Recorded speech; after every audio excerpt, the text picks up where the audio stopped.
জীবন যৌবন যারা জনমের মতো সব কিছু অর্পণ করে দিয়েছেন, গৌরকে জীবনে যারা আশ্রয় করেছেন, দেখবেন গৃহকর্ম সংসার ধর্ম কোনো কিছু তাদের আর ভালো লাগে, তাদের প্রাণ কাঁদে আমি কোথায় গেলে পাবো ভক্তের সঙ্গ, কোথায় গেলে আমি আমার এই হৃদয়ের সকল কিতাব জানা যন্ত্রণা আমি জনমের মতো দূর করতে পারবো, কোথায় গেলে আমি আমার হৃদয়ে শান্তি খুঁজে পাবো।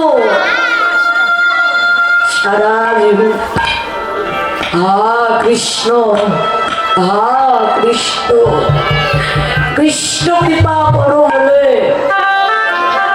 কৃষ্ণ তোমার হলাম বলে বলে আর পথে পথে কাঁদি। ভক্ত যারা তাদের অন্তরে ছাওয়া হয় যে গৌরাঙ্গ বলিতে কবে হবে আমার এই পুলকুশরী, হরি হরি বলিতে কবে আমার নয়নী বহিনী, আর কবে নিতাই ছাদ করুণা করিবি।